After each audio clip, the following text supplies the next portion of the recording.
back to my channel. So today I'm going to be discussing something a little bit different. Today we are talking about my seed haul. Lots of seed hauls going on online, but I'm not going to talk about any of the seeds that I bought.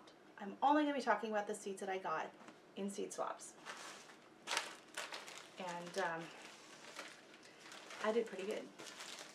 So you might be wondering, what is a seed swap? So what happens is you can take either the seeds that you've collected yourselves, or you can take seeds that you've bought, and you go online, you make a list of the seeds that you have available to swap, and you make a wish list of seeds that you're looking for. So hopefully someone on there has what you want, and you can swap your seeds. Now, if they have something that you want, and you don't have anything that they want, you can also send what is called a self-addressed stamped envelope.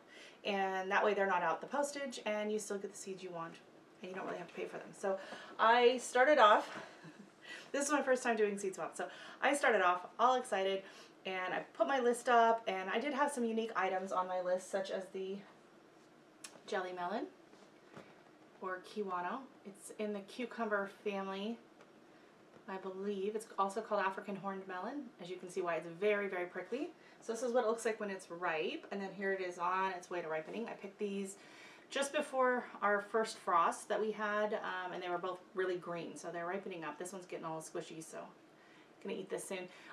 If you eat it unripe, like more in this state, it's gonna taste more like a cucumber. If you eat it like this, it tastes more like a kiwi. It's very, very full of seeds, and like each seed is packed in like a little jelly button. So if you're not into unusual textures, you might not like it, but I enjoy it, and I think the flavor is good, and it's full of nutrients, but you just have to be very careful. That's why they're sitting on the pillow, so they don't scratch up my couch. So we will jump right into, so what I was saying is, so sometimes I had a few interesting things. I had that, I had the loofah, and I had the cucamelon seeds, which a lot of people are having trouble finding online right now because there's a bit of a seed, it's not a seed shortage, it's a manufacturing, shipping, that kind of shortage, but some people are having trouble kind of getting the seeds that they want in a timely manner. And so for me, I actually found quite a few seeds that were on my wish list on the seed swap or from the seed bank. So I really wanted the Pink Berkeley tie-dye heirloom tomatoes, and I really wanted to try Brad's Atomic Grape cherry tomatoes. So I was able to check both of those out from the seed bank here in Canada that two lovely ladies have set up this summer. So they set up a vegetable, a tomato, and then like flower seed bank. And what a seed bank is, how it differs from like a seed swap is, in a seed bank, you check out a certain number of seeds. So each one has a different rules, so make sure you check in your area what they are. It's also could be called a seed library. A lot of cities have those as well. So what happens is, like in this seed bank that I checked out, since it was my first time, I was allowed to pick 3 varieties. So I get 3 varieties, they send me 10 seeds of each. And then when I agree to grow them out, it means that I'm going to plant those seeds, I'm going to grow them, and I'm going to collect the seeds off of them, and then I'm going to mail back. I believe my requirement in this case is 60 seeds, so 6 times the seeds that I got sent in the first place. So when I'm done growing them out in the end of the season, I will keep back 60 seeds of each and donate them back to the seed bank. And that's how the seed bank is able to function and grow, is people growing them out and sending them back. So that's how that works if you're interested in that. And then once you've donated back, I think you're allowed to check out 5 varieties from then on, as long as you stick up to your end of the bargain. If you do have problems, like you get blight or something happens and they don't grow, or something damages them or whatever, you know, these things happen. They'll be very understanding, but just make sure you let them know exactly what happened and go from there. So now on to the swap. I'm just going to start reading through some of the stuff I got, just so you can see the variety of items that are out there.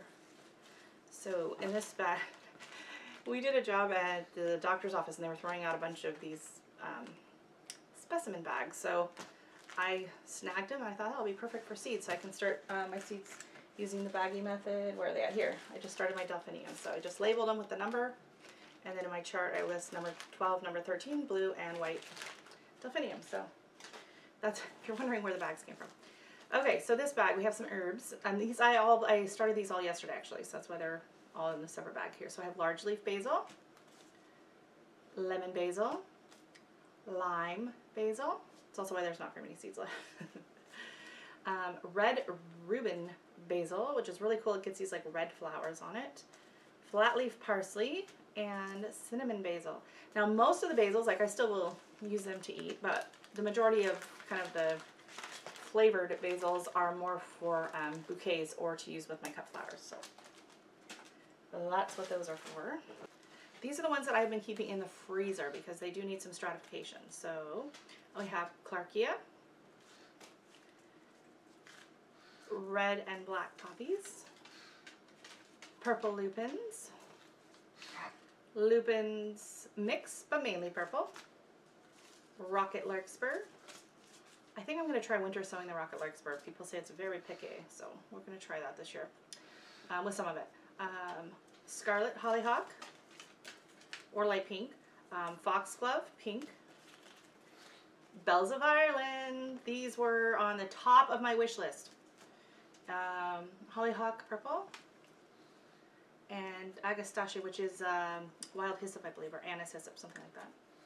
And then blue lupin. So with my wish list this year, most of it was geared towards cut flower filler. I had quite a few flowers, but I mean, there were some more flowers I wanted that I got, but a lot of it was filler. So that would be like the basil, and I got the bouquet deal, but Bells of Ireland was on the top of that list. So that was very exciting. So there were some items that I just went ahead and swapped because I was like, oh, sure, I'll try it. Never planned on growing it, never thought of growing it. So that'll be interesting. We'll see how that goes. But some of it is like I knew I really wanted it and was on my wish list. So upland cress. See, that's another thing I didn't know I needed. Oak purple mustard. I'm excited about that. I've never really grown mustards or kohlrabi, which I know people raved about kohlrabi. I don't know if I've even had it before, to be honest. So we're gonna try that this year. Then we have some dragon carrot and some Mitsuba Kansaki green petal. Apparently it's kind of like, I believe when I looked it up, it was like a celery, kind of like a Chinese celery / parsley kind of a dish, vegetable. And then Scarvita cabbage. I looked it up and it looked kind of like a, oh, and collards. They were stuck to the back of my lettuce package.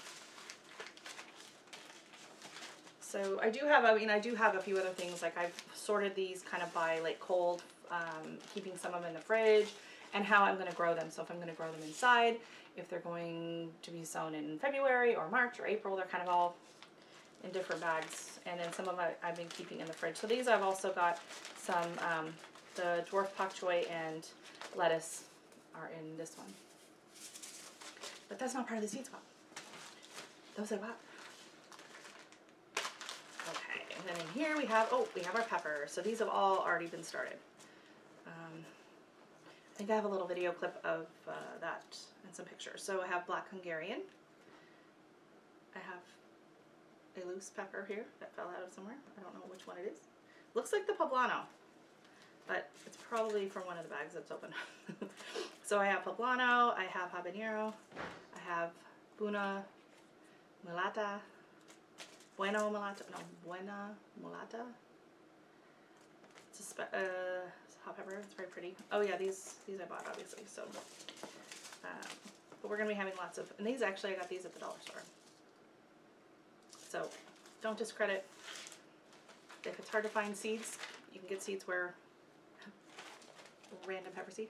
Get seeds wherever you can find them. Most of my cut flowers, my annuals last year, were from the dollar store because it's the only place that we could actually get in to buy seeds at the time. So we started with a lot of those. They did great. So this year I went back and I actually did buy a few at the end of the season. They had, they were down to like I think $3 for $1. And I got some tomato and pepper and a few veggies that they had in there as well. Okay, cantaloupe. Black Krim, also on the top of my wish list of tomatoes I wanted to grow this year. These are from the seed bank, so these are the Brad's Atomic Grape. I have Aunt Molly tomatillos, those are also on my wish list, as well as the Sweet Dumpling squash. Then we have Berkeley pink tie-dye. Yay! I've been watching You Can't Eat the Grass, their YouTube channel, and they swear by this, so I better like it, Serena and Ian. But I didn't have to pay for it, so I guess I don't have to like it that much. I got it from the Seed Bank. And then I have the Moneymaker tomato. Oh, okay, this isn't from the Seed Swap, but I think this is kind of cool. Garden Huckleberry. Apparently it tastes like blueberries when you cook them, so we'll see about that. Then I have strawberry spinach. Now, I had never heard of this before, and then I read it in the Baker Creek catalog, and I was like, ooh, that's kind of interesting. So it grows like, let me get it. Okay, so it looks like this. Like, how cool is that? So it grows this green vegetable that tastes like spinach, and then it has these little red berries on it. And you can make strawberry lemonade. You can make jam from the little berries. So, and you can just toss them in a salad. So that's kind of exciting. And this is my Baker Creek seed kit leg. This thing is awesome. I don't know where, it's so heavy, I don't know where to put it. Okay, so going back through, keep going. Chinese noodle beans. Toma verde, tomatillos. Strawberry corn. Again, I saw that in the Baker Creek catalog for the first time before. It's cute. It's like this little kind of chubby round little red cobs of corn. And bamboo. And black Krim tomatoes. More of those. I'm very excited. Purple beans. Sugar cane. I wonder if we can grow sugar cane here. Worth a shot. Russian white cherry tomatoes. And Brandywine pink. Another one I really wanted to try. So this year for cherry tomatoes, I will be growing these white ones, the Brad's Atomic Grape and the chocolate, my favorite chocolate cherry. And then I also am growing a few of like the dwarf tomatoes. So I like Tiny Tim, and I started yesterday the micro, I have it in here somewhere. Micro cream or bronze or something, dwarf. And then, oh, these, funny story. So I had the kombucha squash on my wish list as well. And there was a local lady who wanted to, she wanted some, I can't remember, loofah or some seeds that I had that she wanted. And she decided just to come pick it up. And so she saw my wish list. She goes, well, is there anything on my list that you want? And I said, well, you know, I'm pretty good. I don't have a whole lot. So she's looking over and she goes, oh, kombucha squash. She goes, oh, I'm making one for dinner. So she saved the seeds for me from the one she made for dinner. So we'll see how that goes. But I was like, oh, that's cool. That's the spirit. I found, it was funny because like so many people, there were a few people that were like, well, if you want 5 of mine, I have to have 5 of yours. I was more, once I'm paying a stamp, does it really matter? Like that's the biggest cost for me. So if I, you know, if I have 5 things you want of mine and you only have 3 things that I need of yours, because I'm not going to just, I found that I needed to just say stop. I'm not just going to keep saying, oh, sure, I'll take that, take that. If I have no intentions of growing it, there's no point in me having the seed just to make the numbers even. But I found some people were just like, no, no, no, you got to try this, or you got to try this, or I don't know, they felt guilty not having the same number, or it was just, it's exciting to share your seeds. So people were very, very generous, I found. So that was very nice. So Petunias Joey, I have no idea how I'm pronouncing that. Giant Blue Point Formula zinnias mixed in with Autumn Beauty. Sounds great. Ooh, these are also on the top of my list, the Queenie Lime series. So Queenie Lime Orange and Queenie Lime Coral. Very excited. This was, I was really happy to find as well in a swap, and this is from a French Vanilla Marigold. For some reason, I'm not a huge fan of regular marigolds. I don't know, I don't like that kind of goldy color. Doesn't go with my color scheme so well, but I know they're supposed to be good for pest prevention. So I don't know if these ones are going to be as good or not, but I'm excited to try them. Lovely lady out in BC, if I recall. Osteospermum. Pink Pampas grass. We have Lucifer. We have, oh, Kiss Me Over the Garden Gate. That was another one I had just recently added to my wish list, and someone had it, so it's exciting. Pregnant Onion. These are really cool. I looked it up online because I'd never heard of it. And They grow kind of almost like a kohlrabi. They have like this round bulb that sits on top of the ground, and then it gets these little bulbs around the side. So that's where it came from. And then it gets like 2 feet tall bloom stalks on it. So that's cool. Some datura, Indian blanket, Gaillardia, large onion flower seeds. So I'm assuming that's kind of similar along the lines of allium of some kind, which I love. Ranunculus. So I know everyone's starting their regular ranunculus like now in dirt. They're soaking their corns and they're starting in dirt. So I'm starting to think that maybe I'll work on those today. I'll keep them aside. Nasturtiums. 4 o'clock mix. I 4 o'clocks and I love the seeds. These are probably one of my favorite seeds. I think they're so cute. They look like little miniature Barbie grenades. They got this really cute little shape on them. And then Amaranth Red, upright deep burgundy in color, 6 to 7 feet tall. That's gonna have to go against my fence line. Cocoa seeds and pink poppy.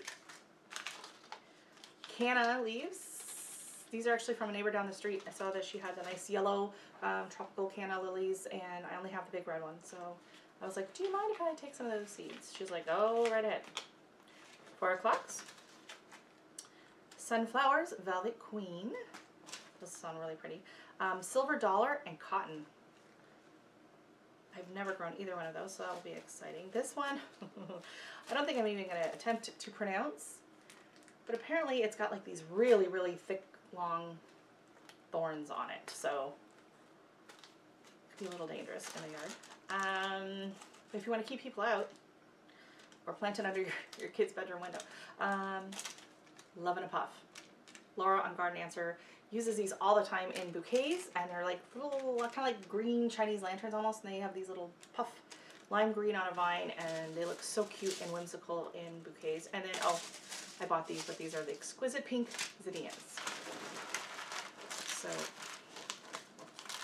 I was really happy I did the seed swaps because of the way that the whole seed industry has been overwhelmed come January, February. I did have a few things that I wanted to try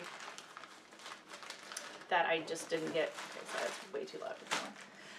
That I didn't get a chance to try or order. They just had never came into stock, and now it's too late to start them. So I had wanted to try some Lisianthus and some ornamental kale or cabbage to use in like my spring bouquet. So I kind of wanted to have the Lisianthus, and you know, I'm going with this cool flower theme this spring, trying to plant out end of March, beginning of April.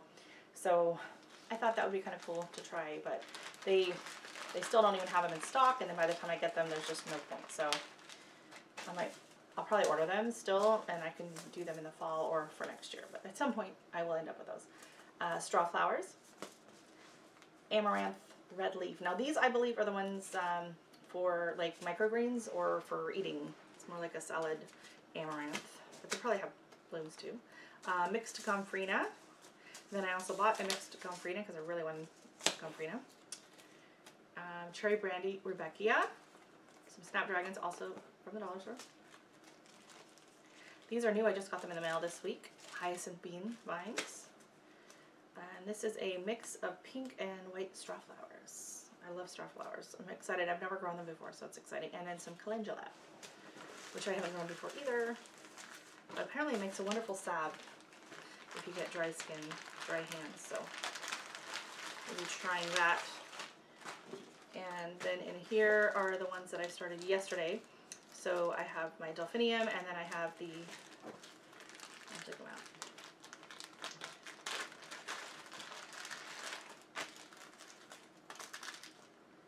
Gold Pearl Micro, that's one I couldn't remember before, and some Tiny Tim. So I just started those yesterday because they do take a long time. I'm not planning on starting the rest of my tomatoes until mid to late March, probably, depending on if I can get the rest of the seeds out.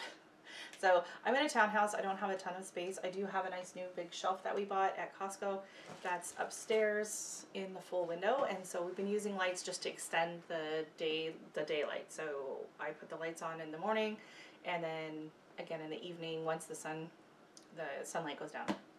So previous years I haven't even bothered using a grow light. That window was super sunny and it was enough light for me, but normally I don't start until March, so the days are longer. So we've been supplementing just since I started 3 weeks ago, I think. We've been just supplementing at the end and beginning of the day. Okay, and then I have a few more in here. This is a bonsai lotus. So mini lily pads. So you soak them in water and you have to do a little more research on those. And this is Parkia biglobosa. I call it the Big Lebowski, but I don't know what that is actually. I'll have to look that one up as well. And oh, evening scented stalks. So I actually just started these a few days ago because Lisa at Gardener's Workshop was starting her stock, so decided to start mine. And then these I started I think 3 weeks ago now. These are the pansies. So I have Helen Mount viola, King Henry viola, and violet tricolor. And those are the ones I started in the video earlier in the year, and they're doing quite good. So I will post those update picture. I think I have an updated picture on my Facebook page recently, but I can add it to the end of the video. So I feel like I'm missing a few. Oh, Travis just sent me some of the like giant mammoth sunflower. So I don't know where he thinks I'm gonna. So Travis sent me this. It's called the Mongolian Giant Sunflower. It is the world's largest sunflower seeds. The heads are 16 to 18 inches across atop a 14-foot tall stalk. Where am I going to put this? I don't know. We're going to try it. I'll try a few. So that's the thing. It's like, I know it looks like a lot of seeds. And it is. I was in probably, I would say, close to 50 different seed swaps. At the beginning, I just was like, okay, have this. I'm like, oh, I'll try that. Later on, I realized, you know what? I'm getting a lot of seeds. I live in a very small backyard. So I just switched more to just send me an envelope and I'll mail out what you need. So I was fine doing that. Save me the stamp and envelope. For me, sometimes addressing the envelopes is what takes the most work to get them out of the door. So I was fine with that. So a lot of these I might just, I'm not going to be planting like all the seeds from every packet, right? I'm not like doing 50 of each. Some of them I might be doing 1 or 2 of each, especially if it's something I haven't tried before. And we'll see how we like it and if there's room in the garden. And I have a feeling I'm going to have extra plants, so if anyone's nearby, let me know if you're interested in any plants this spring. I'm probably going to have some extras. But so I did pretty well. I mean, I know a lot of people, you have that list and you go on, the websites, whether it's Baker Creek or Johnny's or whatever.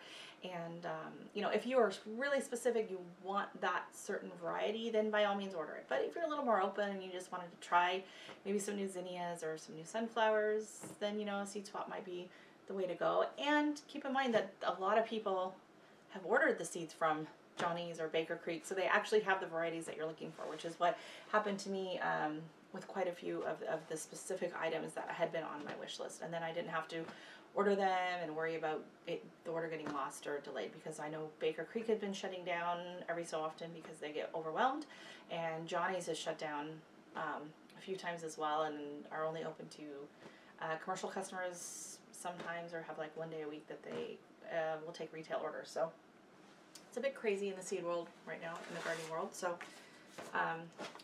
you might be best off trying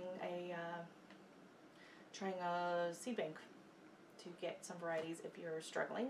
I know local townships usually do like a seedy Saturday, usually in February or March. I doubt anyone's going to have theirs going this year, so I don't know, maybe they would do some kind of an online thing as well. If not, then look into the local seed bank. You can just type it in, seed bank, and your city name, and it will tell you. If you don't have the seed bank or library, you can look into plenty of online swap groups. My only advice would be try to find a group that's like local, or like your country. So I'm in Canada, so I joined different Canadian swap groups. I did a couple of swaps with people from the US. Seeds can go across our border, no problem. Internationally, I don't know, you'd have to look into the rules of your country and what that is. And also keep in mind the cost of shipping. So a cost of a stamp to the US is quite a bit more than it is across Canada. So keep that in mind. And also, the more local the seed is that you get, the more likely it is to do well in your area. So good luck and happy seeding.